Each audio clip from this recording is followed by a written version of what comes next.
आजीबाईच्या बटव्यातील उपयुक्त घरगुती रामबाण उपाय। पहिला, कांदा बारीक करून त्याचा रस कापडाने गाळून घ्या। तो रस गरम करून कानात 4 थेंब टाकल्यास कानदुखी कमी होते। 2, हळद व खडे मीठ बारीक वाटून ते शुद्ध मोहरीच्या तेलात मिसळून दिवसातून 2दा ब्रश केल्यास दातदुखी कमी होते। 3, कापुराची बारीक पूड करून बोटाने दातांवर लावा आणि चोळा। छिद्र पूर्णपणे स्वच्छ करा। त्यानंतर कापूर छिद्राखाली काही वेळ दाबून ठेवल्याने दातदुखी हळूहळू कमी होते।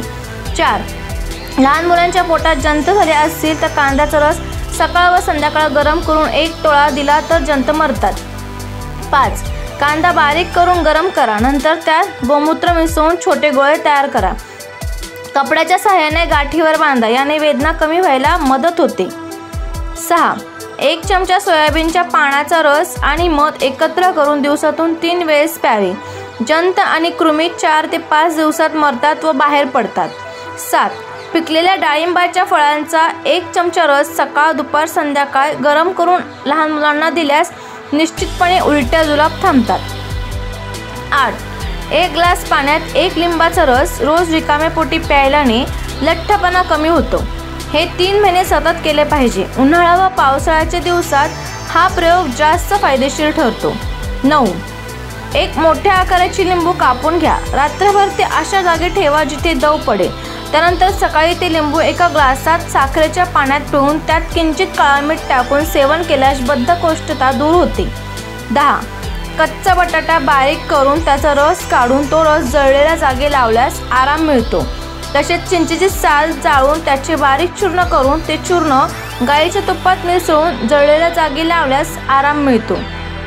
11, तुरटी तव्यावर भाजून बारीक वाटून घ्या। त्यानंतर तुरटीचे 3 भाग घेऊन त्यात तेवढीच साखर मिसळून दिवसातून 3 वेळेस घ्यावा।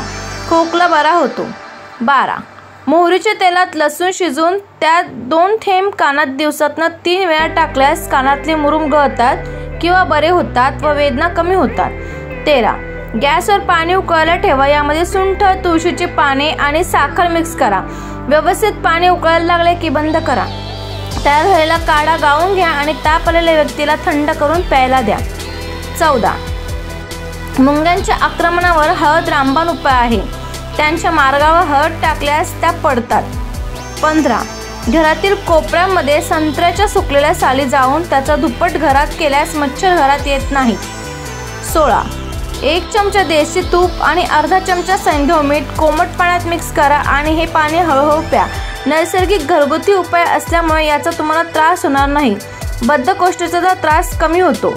17, दह्यामध्ये पाणी मिक्स करून घुसवून घ्या। या ताकामध्ये सैंधव मीठ, भाजलेले जिरे पावडर, किसलेले आले आणि पुदिन्याची पाने मिक्स करून हे ताक प्यावे। पचनक्रिया यामुळे चांगली होते आणि अपचनाचा त्रास होत नाही। 18, 1 कप पाणी गरम करा। त्यात आलं किसून घाला आणि त्यात बडीशेपचे पाणी वेगळं गरम करा। त्यानंतर हे दोन्ही गाळून तयार झालेला चहा तुम्ही पिण्यामुळे सूज, मोशन्स सारख्या समस्येपासून सुटका मिळेल।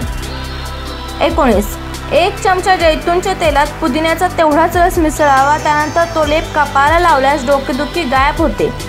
20, सर्दी, खोकला किंवा सायनसमुळे डोकेदुखीचा त्रास होत असेल तर 1 चमचा ओवा भाजून तो सुती कपड्यात बांधावा आणि वेदना होत असलेल्या ठिकाणी त्याने शेकावे। यामुळे डोकेदुखीचा त्रास कमी होतो। व्हिडिओ संपूर्ण पाहिल्याबद्दल धन्यवाद। व्हिडिओ आवडल्यास लाईक, शेअर व सबस्क्राईब करून सपोर्ट करा। धन्यवाद।